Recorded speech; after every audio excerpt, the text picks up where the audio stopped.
Kenapa Apple menjadi sebuah brand yang belakangan ini menjadi membosankan? Padahal dulu kalau Apple bikin event, dunia tuh seakan-akan berhenti. Karena memang nungguin produk Apple apa yang akan diluncurkan tahun tersebut. Tapi sekarang, iPhone 17 launching.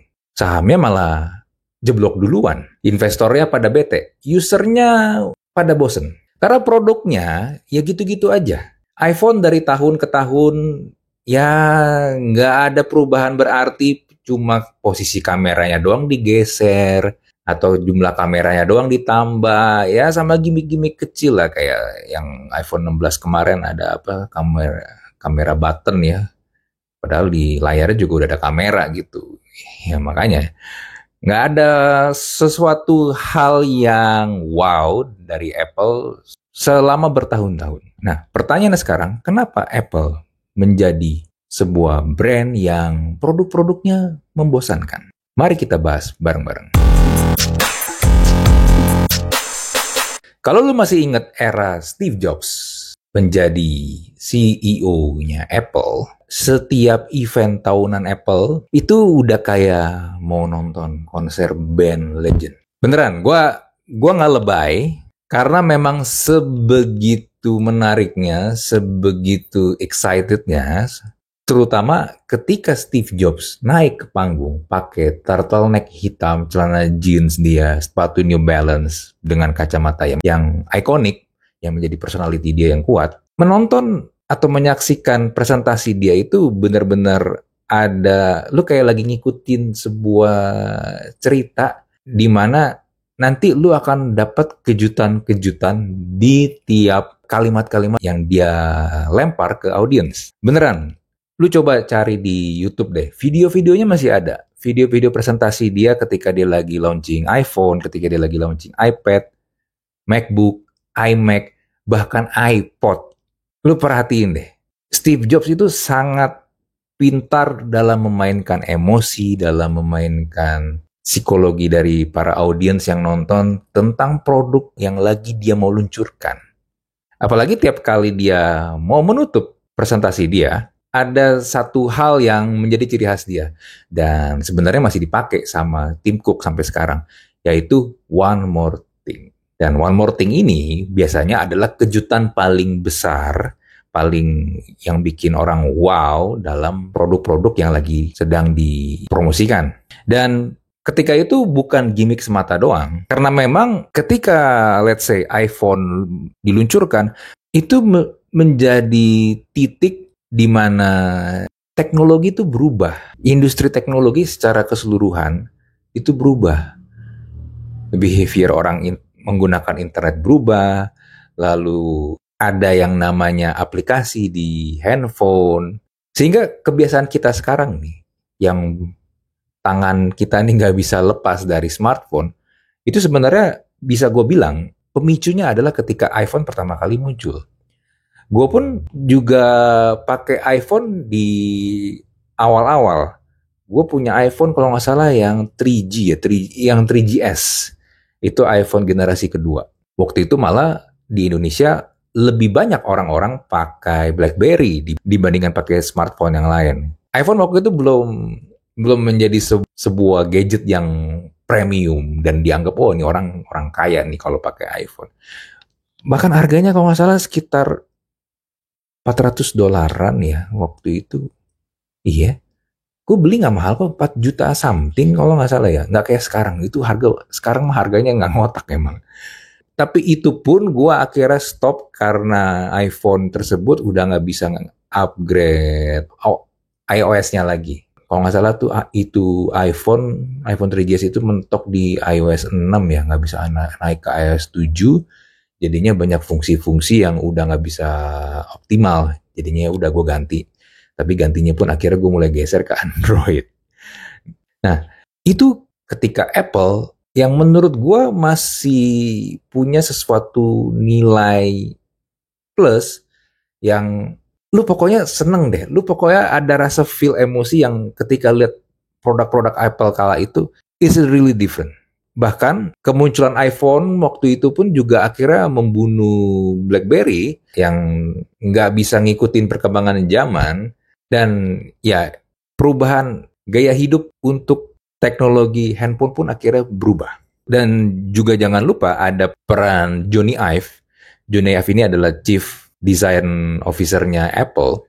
Dia ini adalah orang di balik desain-desain iPhone, iPod, iPad, iMac, MacBook yang juga tangan kanan Steve Jobs. Jadi bisa disimpulkan Apple kala itu, kalau yang gue lihat ya, itu sebenarnya bukan perusahaan teknologi biasa, tapi itu udah kayak semacam sekte.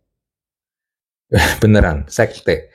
Makanya ada istilah Apple fanboy kan, dan Apple fanboy itu begitu kuatnya, begitu setianya. Ya, karena awal mulanya memang dari sini. Makanya gue pun juga memaklumi kalau masih ada orang-orang juga yang sampai sekarang masih tetap setia, masih tetap fans garis keras Apple, karena di pupuknya benar-benar bagus banget. Dan Apple memang punya brand value yang kuat. Nah, lalu Steve Jobs meninggal, Tim Cook menggantikan dia. Dan gue merasa DNA-nya Apple berubah ketika dipegang sama Tim Cook. Tim Cook itu bukan sosok yang visioner, sosok yang kreatif seperti Steve Jobs, yang pengen membuat produk atau membuat sesuatu dari yang nggak ada menjadi ada. Dulu nggak ada yang namanya laptop tipis. Zaman dulu laptop itu tebal-tebal. Tapi Apple mengeluarkan MacBook dan dinamakan MacBook Air yang diklaim waktu itu adalah laptop paling tipis di dunia. Bahkan di presentasinya Steve Jobs, dia mengeluarkan MacBook Air itu dari sebuah amplop coklat yang biasa kita pakai untuk kirim dokumen. Nah, Tim Cook bukan orang yang seperti itu. Tim Cook itu lebih tepatnya sebagai operator. Dia jago supply chain, makanya kalau masalah efisiensi, dia the best. One of the top. Hasilnya, Apple nih, naik kelas jadi korporasi, jadi perusahaan dengan uang 390 miliar dolar per tahun. Makanya investor senang, Wall Street pun senyum. Cuma akhirnya magic Apple di zamannya Steve Jobs pelan-pelan hilang. Produk Apple secara build quality ya gue bisa bilang masih bagus. Masih bisa disebut premium. Tapi ya itu tadi, lama-kelamaan membosankan. Lebih sering bikin orang tuh jadi daripada wow. Jadi yang gue lihat, Steve Jobs itu bisa bikin orang jatuh cinta parah kepada Apple. Tapi Tim Cook itu bisa bikin investor dan perusahaan secara keseluruhan tidur nyenyak. Nah cuma satu hal yang sering dilupain sama orang-orang. Bahwa Tim Cook itu sebenarnya bukan orang asing buat Apple. Jadi dia tuh nggak kucuk-kucuk Steve Jobs meninggal, dia out of nowhere diangkat jadi CEO. Enggak. Tim Cook itu sebenarnya direkrut langsung oleh Steve Jobs di tahun 1998 buat beresin hal yang paling dibenci dan paling tidak dikuasai oleh Steve Jobs sebagai seorang CEO, yaitu operasional dan supply chain. Buat konteks, kala itu Steve Jobs baru aja balik ke Apple dan diangkat menjadi CEO setelah sebelumnya dia di-kick dari Apple sendiri. Iya beneran, yang nggak tahu, Steve Jobs mendirikan Apple bareng Steve Wozniak, tapi ada titik di mana dia itu ditendang dari perusahaan yang dia dirikan oleh board director.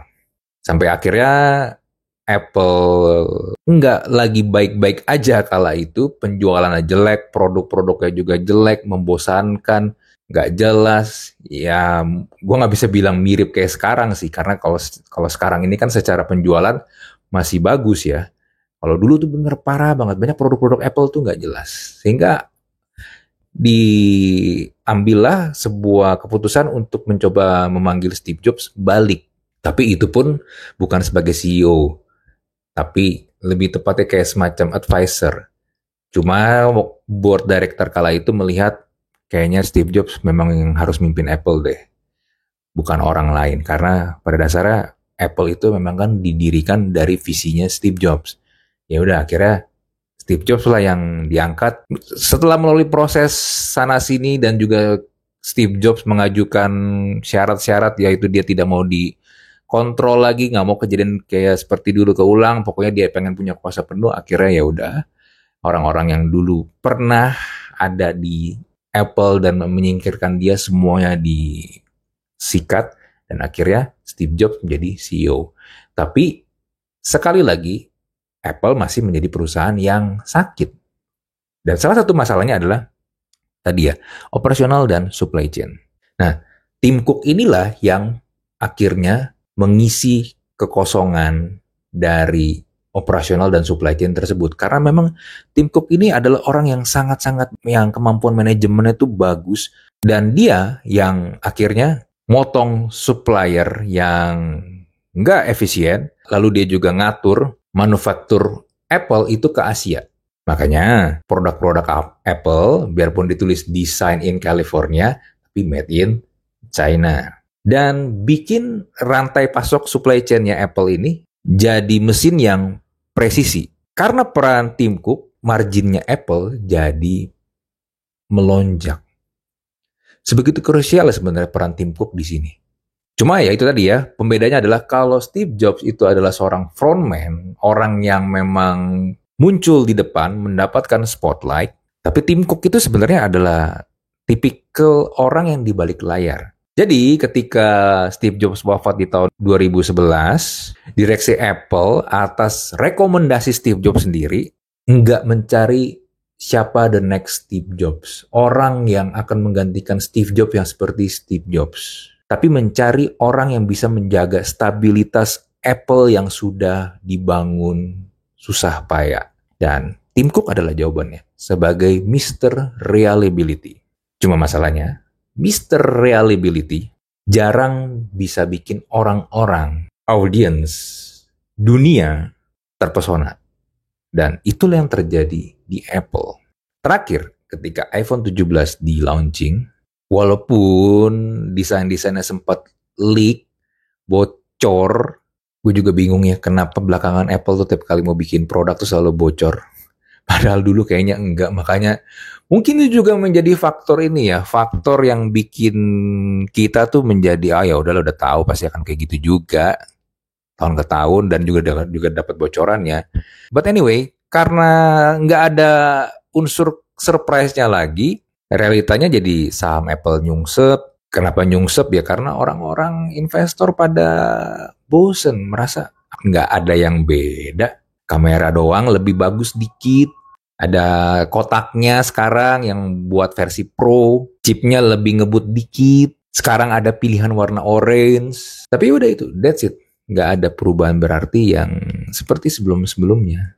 Cuma ya, talk about inovasi atau mencoba produk yang baru, sebenarnya nggak adil juga kalau dibilang Tim Cook nggak mencoba bikin sesuatu yang baru. Ada sebenarnya. Ada dua, tapi sayang nggak berhasil. Yang pertama adalah Apple punya Project Titan, di mana Apple pengen meluncurkan mobil. Cuma karena susah, bahkan yang gue dengar mobilnya ini adalah mobil listrik ya, ternyata cost-nya mahal, dan kalau ngelihat banyak pesaing sekarang, terutama dari China, sulit untuk mencoba berkompetisi, akhirnya proyek ini dibatalkan di tahun 2024. Lalu juga ada Vision Pro. Nah, Vision Pro ini ketika lagi diluncurkan, di launching nih, secara presentasi gue akuin ini keren, bagus. Ini mirip kayak Oculus-nya yang dibikin sama Metanya Mark Zuckerberg, tapi versi yang lebih bagus. Versi yang memang menurut gue kalau dipakai itu, wah ini keren banget. Tapi sayangnya, secara fungsi iya keren, tapi secara desain, secara bentuk barangnya, itu ribet. Serius ribet. Lu lihat deh orang-orang yang pakai. Pasti ribet. Dan satu hal, terlalu mahal. Itu Vision Pro ya, $3.500 men. Udahlah mahal, dan dipakainya ya udah gitu aja. Masih belum ada konten-konten yang bisa ngisi gitu loh. Beda mungkin ketika iPhone pertama kali muncul, variabel-variabel pendukung yang memang akhirnya bisa menghidupkan ekosistem Apple-nya, iPhone sendiri itu udah ada. Jadinya lebih mudah untuk mass adoption. Sedangkan untuk Vision Pro ini ya masih belum jelas. Dan akhirnya ya udah, setelah launching, setelah sempat heboh sebentar, akhirnya lu lihat ada orang yang pakai Vision Pro di Indonesia. Ada sih. Salah satu temen gue ada yang udah beli dan punya. Tapi itu pun gue nggak pernah lihat dia pakai lagi dan dia post lagi di sosial media. Karena mungkin ya udah, apa ini yang bisa bikin orang tetap mau pakai terus? Jadi kalau mau dibagi, gue bikin comparison antara Steve Jobs dan Tim Cook. Steve Jobs itu gila atau suka dengan resiko. Dia suka bikin sesuatu yang baru, punya obsesi yang besar, dan Apple seakan-akan menjadi sekte ketika lagi dipegang sama dia. Tapi Tim Cook, dia ini jago di supply chain. Obsesi dia itu pokoknya margin dan service. Makanya Apple menjadi sebuah korporasi yang solid. Steve Jobs bikin orang tuh rela antri semalaman ketika produk-produk Apple launching.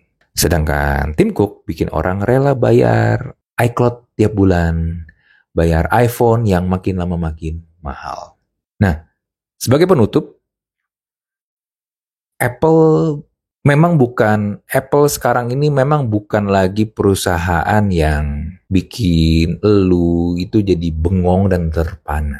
Dia ini perusahaan yang bikin Wall Street dan investor senang. Magicnya hilang, mungkin buat banyak orang iya, termasuk gua.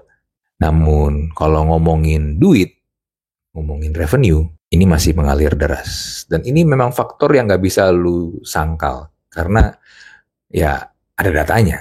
Lalu itu, sayangnya, cukup buat Apple di eranya Tim Cook. Cuma, sampai kapan Apple bisa bertahan dengan cara repetitif yang dipakai hingga sekarang? Jadi gimana menurut lu? Apakah Apple sebaiknya tetap jadi mesin uang yang stabil ala Tim Cook? Atau lu mungkin lebih kangen sama Apple versi Steve Jobs yang nekat, penuh resiko, tapi bisa bikin dunia tuh bengong dan terpana? Coba lu tulis opini lu di kolom komen. Kita jumpa lagi di Thinking Room episode berikutnya. Bye.